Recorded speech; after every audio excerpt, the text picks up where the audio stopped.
Jewish person to enter God's kingdom. Those who heard this said, then who can be saved? Jesus replied, what is impossible for humans is possible for God. Peter said, look, we left everything we own and followed you. Jesus replied, I assure you. Jesus said to them, I assure you that anyone who has left house, husband, wife, brothers, sisters, parents, or children, because of God's kingdom, will receive many times more in this age and eternal life in the coming age.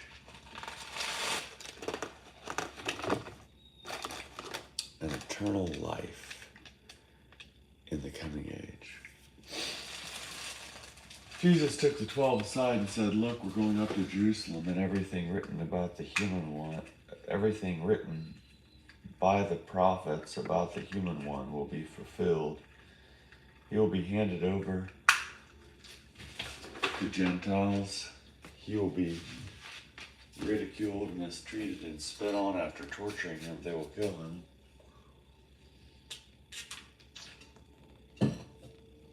On the third day, he will rise up. But the 12 understood none of these words. The meaning of this message was hidden from them. And the meaning of this message was hidden from them. They didn't understand what he was saying. As Jesus came to Jericho, a certain blind man was sitting beside the roadside begging. When he heard the crowd passing by, he asked what was happening. They told him, Jesus the Nazarene is passing by. The blind man shouted, Jesus, Son of David, show me mercy. Those leading the procession scolded him, telling him to be quiet. But he shouted even louder, Son of David, show me mercy. Jesus stopped and called for the man to be brought to him. When he was present, Jesus said to him, what do you want me to do for you? He said, Lord, I want to see. Jesus said to him, receive your sight. Your faith has healed you. At once he was able to see, and he began to follow Jesus, praising God. When all the people saw this, they praised God too. Chapter 19. Jesus entered Jericho and was passing through town. A man there named Zacchaeus, a ruler among tax collectors, was rich. He was trying to see who Jesus was, but being a short man, he couldn't because of the crowd. So he ran ahead and climbed up a sycamore tree so that he could see Jesus, who was about to pass that way.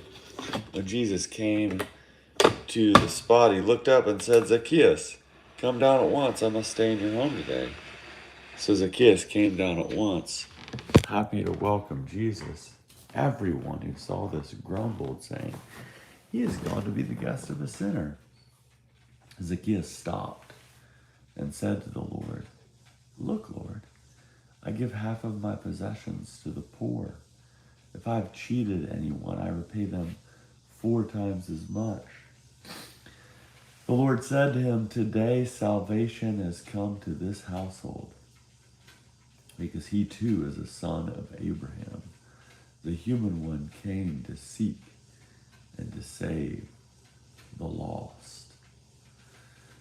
After they listened to this, Jesus told them another parable because he was near Jerusalem. And they thought God's kingdom would appear right away. He said, a certain man who was born into royalty went to a distant land to receive his kingdom and then return. He called together 10 servants and gave each of them money worth 10 months' wages. He said, do business with this until I return. His citizens hated him, so they sent a representative after him who said, we don't want this man to be our king. After receiving his kingdom, he returned and called the servants to whom he had given the money to find out how much they had earned. The first servant came forward and said, your money has earned a return of 1,000%. The king replied, excellent. You are a good servant. Because you are faithful in a small matter, I will give you authority over 10 cities.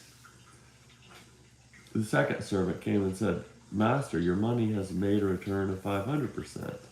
To this one, the king replied, You will have authority over 5 cities.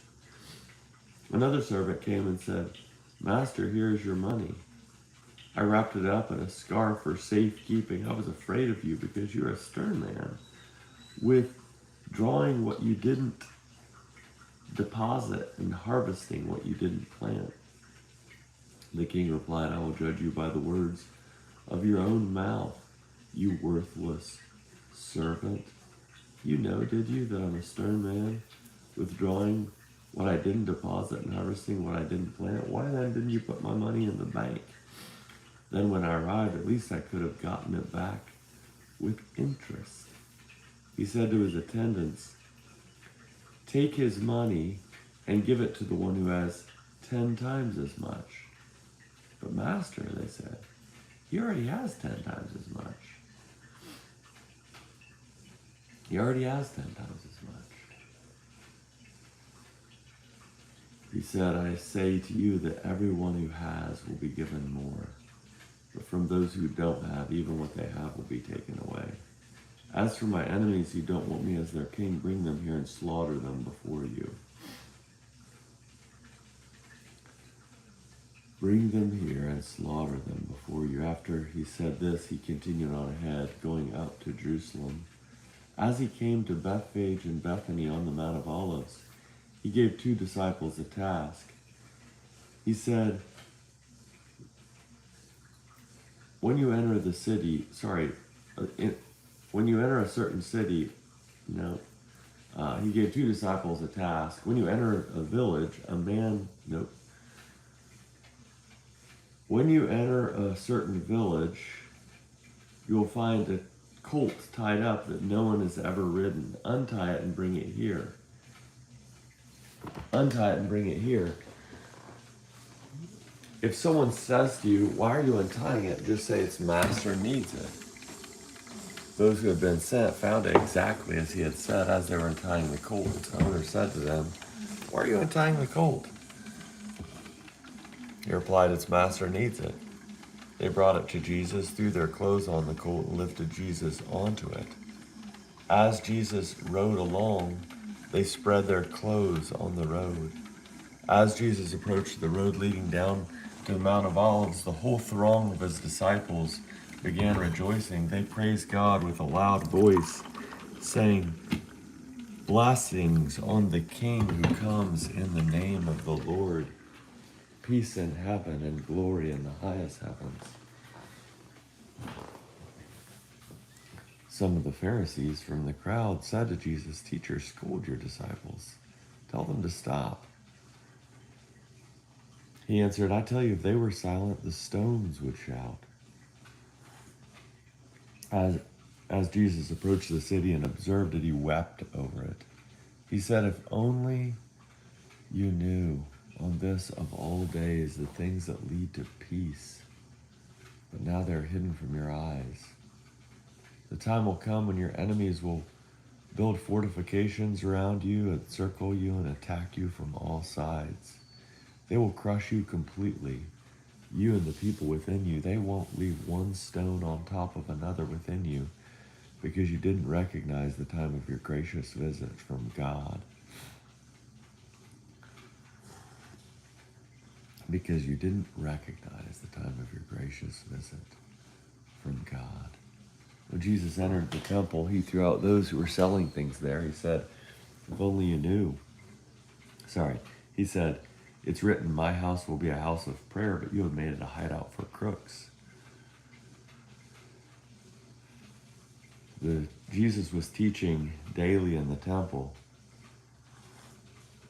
The chief priests, legal experts, and the foremost leaders among the people were seeking to kill him.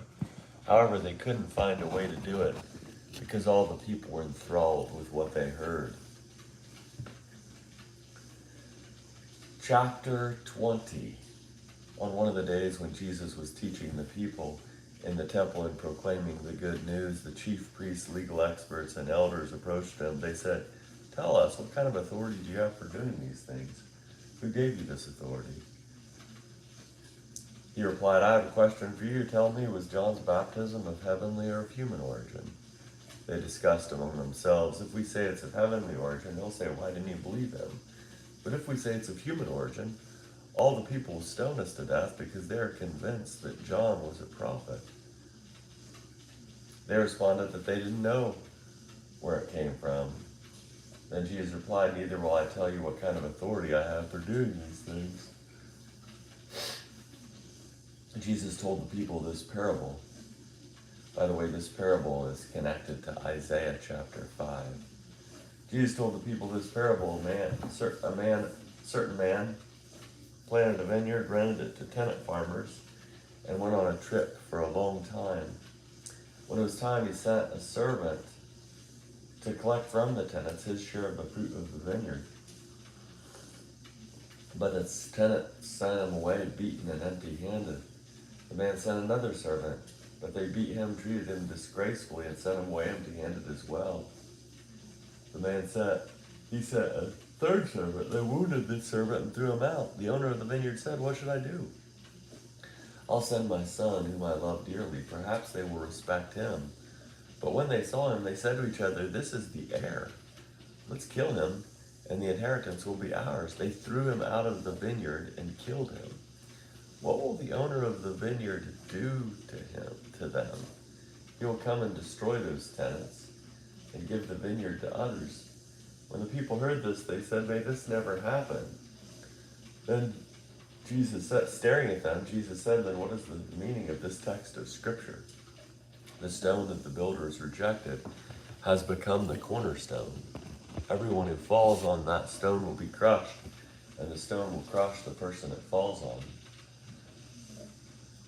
The legal experts and chief priests wanted to arrest Jesus right then because they knew he had told this parable against them, but they feared the people. The legal experts and chief priests were watching Jesus closely and sent spies who pretended to be sincere. They wanted to trap him in his words so they could hand him over to the jurisdiction and authority of the governor. They asked him, teacher, we know that you are correct in what you say and teach. You don't show favoritism, but teach God's way as it really is. Does the law allow people to pay taxes to Caesar or not? Since Jesus recognized their deception, he said to them, show me a coin. Whose image and inscription does it have on it? Caesar's, they replied. He said to them, give to Caesar what belongs to Caesar and to God what belongs to God. Astonished by his answer, they were speechless. They couldn't trap him in his words in front of the people. They couldn't trap him in his words in front of the people. Astonished by his answer, they were speechless. Some Sadducees who deny that there's a resurrection came to Jesus and asked, teacher, Moses wrote for us that if a man's brother dies, leaving a widow but no children, the brother must marry the widow and raise up children for his brother. Now there were 7 brothers. The first man married a woman and died childless. The second and the third brother married her. Eventually all 7 married her, and they all died without leaving any children. Finally the woman died too. In the resurrection, whose wife will she be? All 7 were married to her. Jesus said to them, people who belong to this age marry and are given in marriage, but those who are considered worthy to participate in that age, that is, in the age of the resurrection of the dead, won't marry nor be given in marriage. They can no longer die because they are like angels and are God's children, since they share in the resurrection. Even Moses demonstrates that the dead are raised. In the passage about the bush, when he speaks of the Lord as the God of Abraham, the God of Isaac, and the God of Jacob, he is not the God of the dead, but of the living. To him they are all alive. Some of the legal experts responded, teacher, you have answered well. No one dared to ask him anything else. Jesus said to them, why do they say that the Christ is David's son? David himself says in the scroll of the Psalms, the Lord said to my Lord, sit at my right side until I make your enemies a footstool for your feet. Since David calls him Lord, how can he be David's son? In the presence of all the people, Jesus began to speak first to his disciples. Watch out for the legal experts. They like to walk around in long robes. They love being greeted with honor in the markets. They long for the places of honor in the synagogues and at banquets. They are the ones who cheat widows out of their homes, and to show off they say long prayers. They will be judged most harshly. Chapter 21, looking up, Jesus saw rich people throwing their gifts into the collection box for the temple treasury. He also saw a poor widow throw in 2 small copper coins worth a penny. He said, I assure you that this poor widow has put in more than them all. All of them are giving out of their spare change, but she, from her hopeless poverty, has put in everything she had to live on. Some people were talking about the temple, how it was decorated with beautiful stones and ornaments dedicated to God. He said to them, as for the things you're admiring, the time will come when not even one stone will be left upon another. All will be demolished. They asked him, Teacher, when will these things happen, and what sign will show that these things are about to happen? He said, watch out that you aren't deceived. Many will come in my name, saying, I'm the one, and it's time. Don't follow them. When you hear of wars and rebellions, don't be alarmed. These things must happen first, but the end won't happen immediately. Then Jesus said to them, nations and kingdoms will fight against each other. There will be great earthquakes and wide-scale food shortages and epidemics. There will also be terrifying sights and great signs in the sky. But before all this occurs, they will take you into custody and harass you because of your faith. They will hand you over to synagogues and prisons, and you will be brought before kings and governors because of my name. This will provide you with an opportunity to testify. Make up your minds not to prepare your defense in advance. I'll give you words and wisdom that none of your opponents will be able to counter or contradict. You'll be betrayed by your parents, brothers and sisters, relatives, and friends. They will execute some of you. Everyone will hate you because of my name. Still, not a hair on your heads will be lost. By holding fast, you'll gain your lives. When you see Jerusalem surrounded by armies, then you'll know that its destruction is close at hand. At that time, those in Judea must flee to the mountains. Those in the city must escape, and those in the countryside must not enter the city. These are the days of punishment, when everything written will find its fulfillment. How terrible it will be at that time for women who are pregnant or for women who are nursing their children. There will be great agony on the earth and angry judgment on this people. They will fall by the edge of the sword and be taken away as captives among all nations. Jerusalem will be plundered by Gentiles until the times of the Gentiles are completed. There will be signs in the sun, moon, and stars on the earth. There will be dismay among nations in their confusion over the roaring of the sea and the surging waves. The planets and other heavenly bodies will be shaken, causing people to faint from fear and foreboding of what is happening upon the earth. Then they will see the human one coming on a cloud with power and great splendor. Now when these things begin to happen, stand up straight and raise your heads, because your redemption is near. Jesus told them a parable. Look at the fig tree and all the trees. When they sprout leaves, you can see for yourselves and know that summer is near. In the same way, when you see these things happening, you know that God's kingdom is near. Heaven and earth will pass away, but I assure you that this generation won't pass away until everything has happened. Heaven and earth will pass away, but my words will certainly not pass away. Take care that your hearts aren't dulled by drinking, parties, drunkenness, and the anxieties of day-to-day life. Don't let that day fall upon you unexpectedly like a trap. It will come upon everyone who lives on the face of the whole earth. Stay alert at all times, praying that you are strong enough to escape everything that is about to happen and to stand before the human one.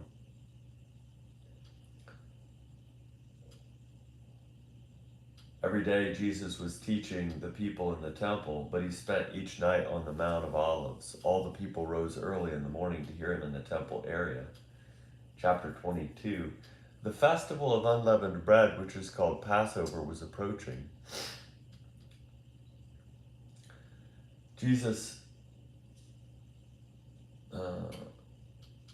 festival of unleavened bread, which is called Passover, was approaching. The chief priests and the legal experts were looking for a way to kill Jesus because they were afraid of the people. Then Satan entered Judas, called Iscariot, who was one of the 12. They went out and discussed with the chief priests and the officers of the temple guard how he could hand Jesus over to them.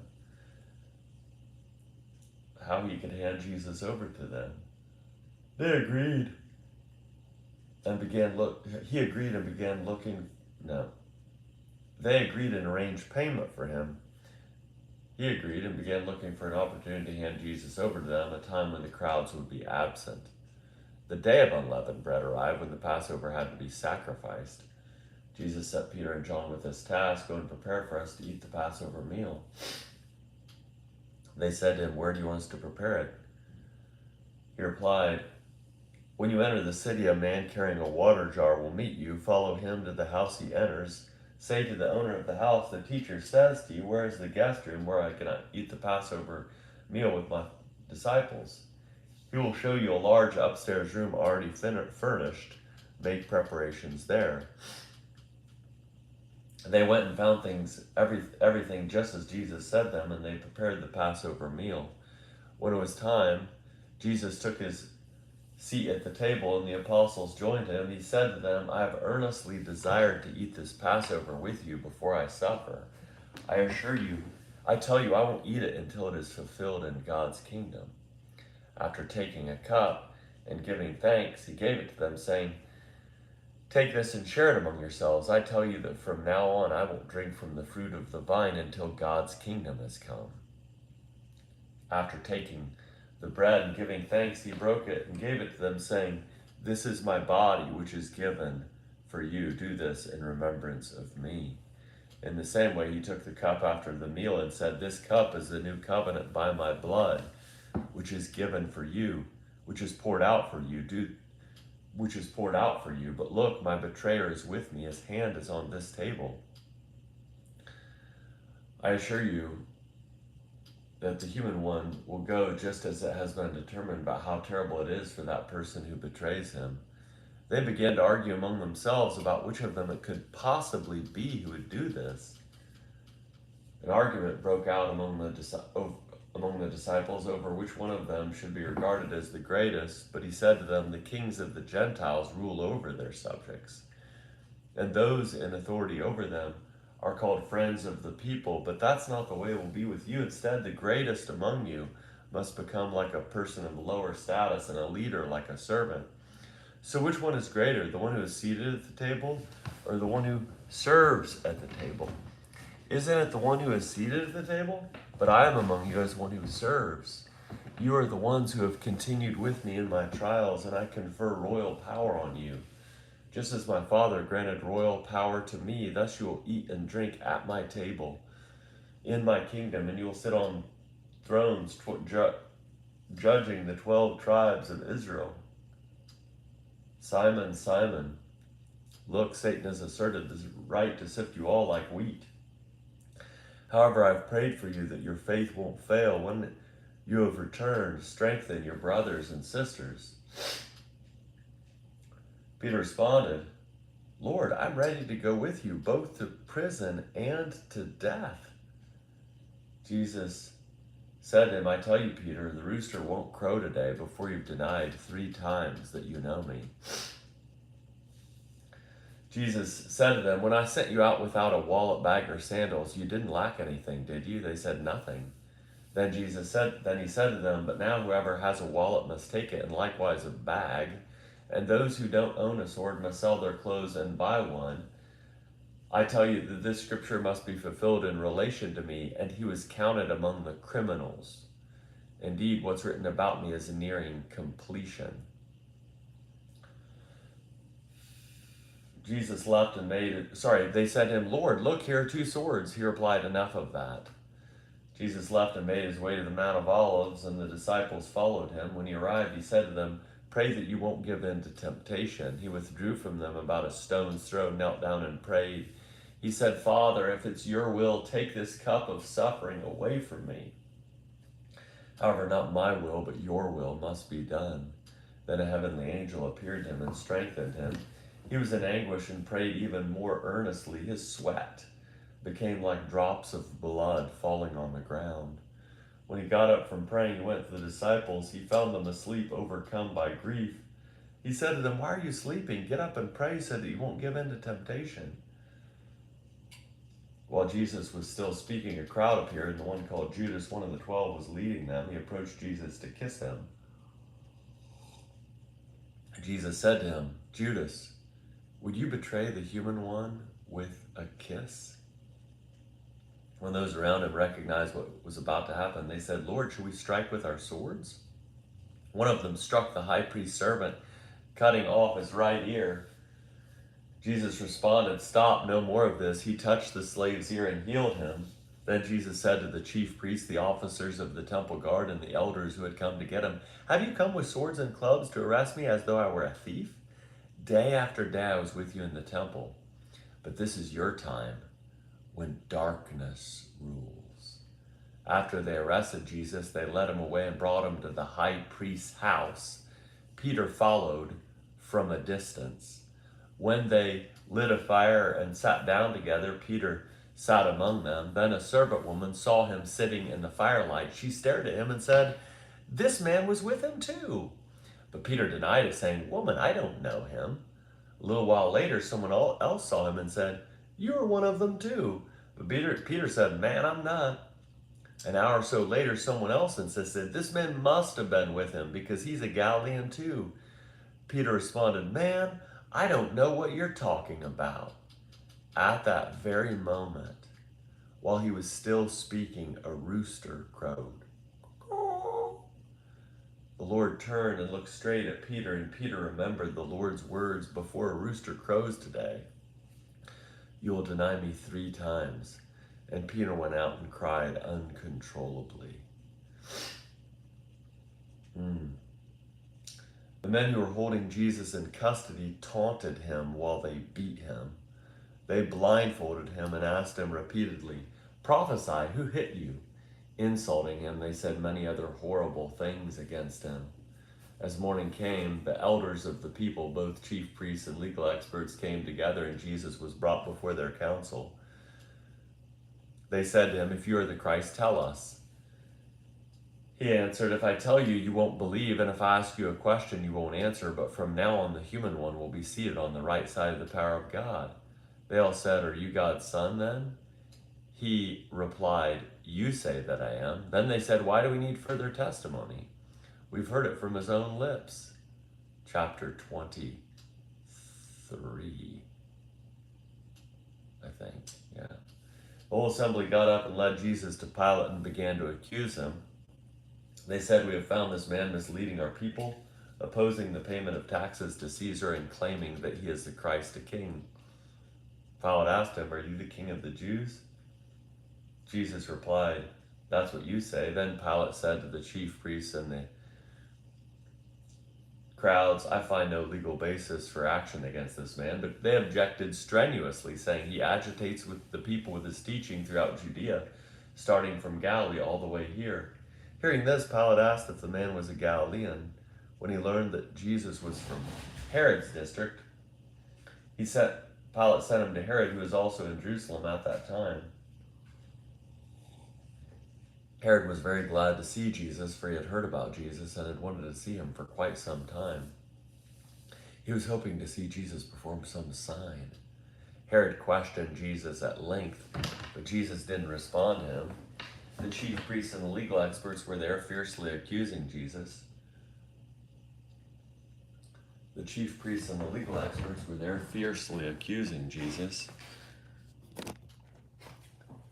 Herod and his soldiers treated Jesus with contempt.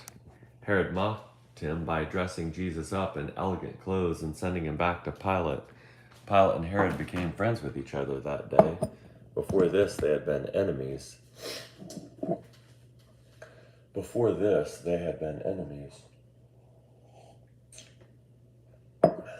Then Pilate called together the chief priests and the rulers of the people. He said to them, "You brought this man before me as one who is misleading the people. I've questioned him in your presence and found nothing in this man's conduct that provides a legal basis for the charges you have brought against him. Neither did Herod, because Herod returned him to us. He's done nothing that deserves death. Therefore I'll have him whipped and let him go." But with one voice they shouted, "Away with this man, release Barabbas to us." Barabbas had been thrown into prison because of a riot that had occurred in the city and for murder. Pilate addressed them again because he wanted to release Jesus. They kept shouting out, crucify him, for the third time. Pilate said to them, "Why? What wrong has he done? He's done nothing that deserves death. So I found no legal basis for the death penalty in this case. Therefore, I'll have him whipped and let him go." But they were adamant, shouting their demand that Jesus be crucified. Their voices went out. Pilate issued his decision to grant their request. He released the one they asked for, who had been thrown into prison because of a riot and murder, but he handed Jesus over to their will.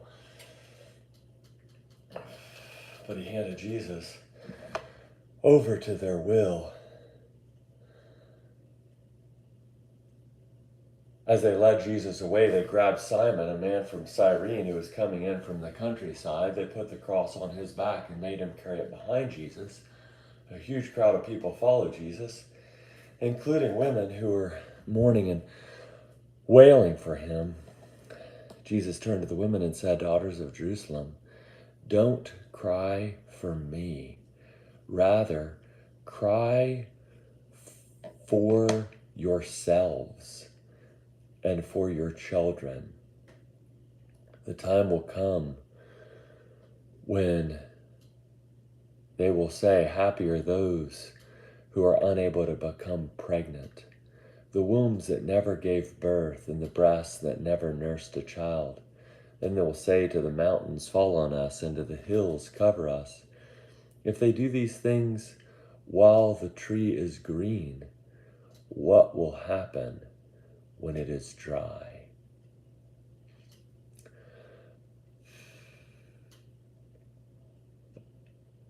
They also led 2 other criminals to be executed with Jesus. When they arrived at the place called the Skull, they crucified him, along with the criminals, one on his right and the other on his left. Jesus said, "Father, forgive them, for they don't know what they're doing." They drew lots as a way of dividing up his clothing. The people were standing around watching, but the leaders sneered at him, saying, "He saved others. Let him save himself if he really is the Christ sent from God, the chosen one." The soldiers also mocked him. They came up to him, offering him sour wine and saying, "If you really are the King of the Jews, save yourself." Above his head was a notice of the formal charge against him. It read, "This is the King of the Jews." One of the criminals hanging next to Jesus insulted him. "Aren't you the Christ? Save yourself and us." Responding, the other criminal spoke harshly to him.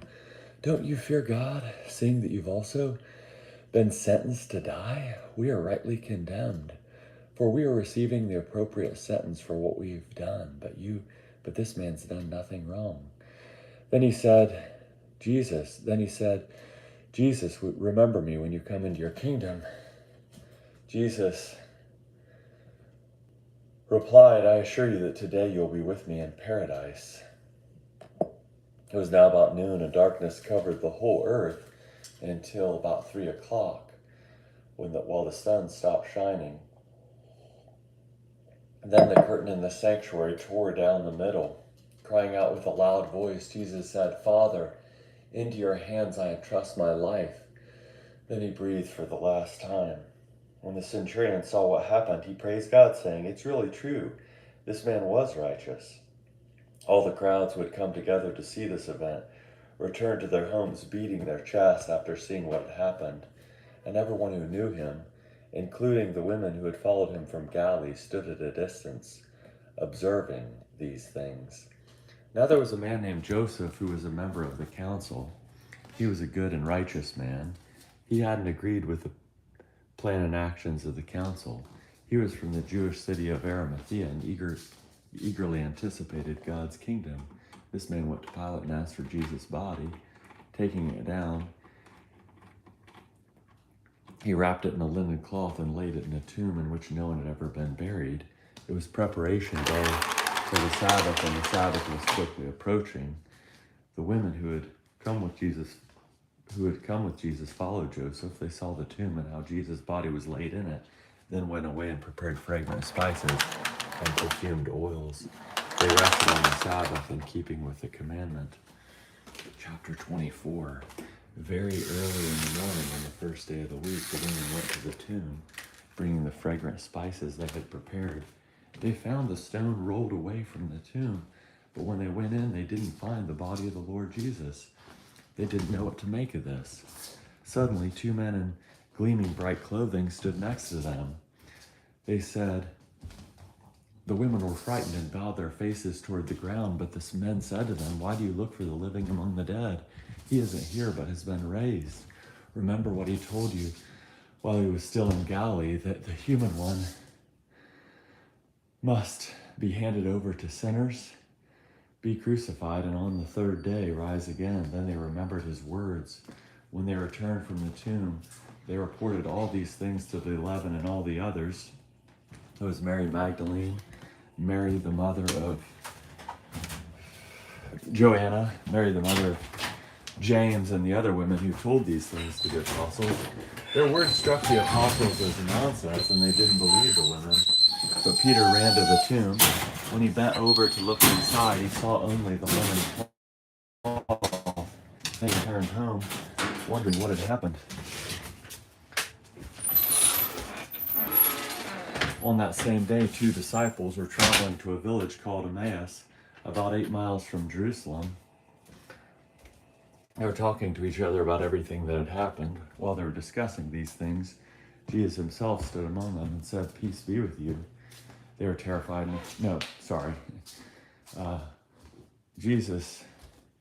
While they were discussing these things, Jesus himself joined them. Jesus appeared and joined them on their journey. They were prevented from recognizing him. He said to them, what are you talking about as you walk along?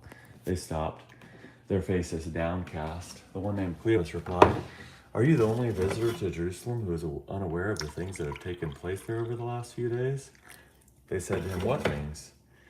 He said, the things about Jesus of Nazareth. Because of his powerful deeds and words, he was recognized by God and all the people as a prophet, but our chief priests and our leaders handed him over to be sentenced to death, and they crucified him. We had hoped that he was the one who would redeem Israel. But there's more. Some women from our group have left us stunned.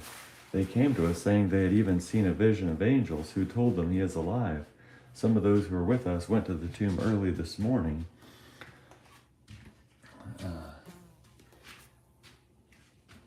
Some of those who were with us went to the tomb and found things just as the women said. They didn't see him. Then Jesus said to them, you foolish people, your dull minds keep you from believing all that the prophets talked about. Wasn't it necessary for Christ to suffer these things and then enter into his glory? Then he interpreted for them the things written about himself in all the scriptures, starting from Moses and going through all the prophets.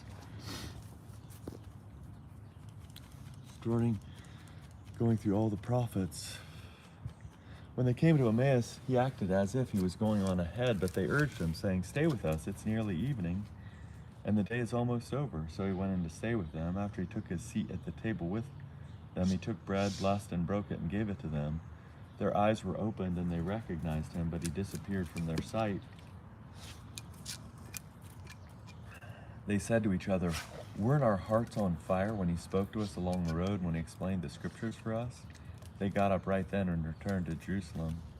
They found the 11 and their companions gathered together. They were saying, the Lord really has risen. He appeared to Simon. Then the 2 disciples described what had happened along the road and how Jesus was made known to them as he broke the bread. Jesus was made known to them as he broke the bread. While they were saying these things, Jesus himself stood among them and said, "Peace be with you." They were terrified and afraid. They thought they were seeing a ghost. He said to them, "Why are you startled? Why are doubts arising in your hearts? Look at my hands and my feet. It's really me. Touch me and see, for a ghost doesn't have flesh and bones like you see I have." As he said this, he showed them his hands and feet. Because they were wondering and questioning in the midst of their happiness, he said to them, "Do you have anything to eat?" They gave him a piece of baked fish. Taking it, he ate it in front of them. And Jesus said to them, This is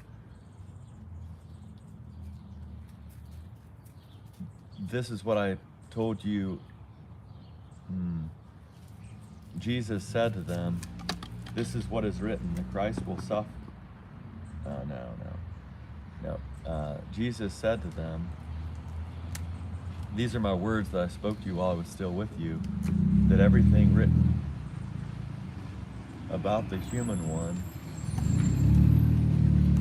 by the prophets will be fulfilled." That everything written about about me in the law of Moses, the prophets, and the Psalms must be fulfilled. Then he opened their minds to understand the scriptures.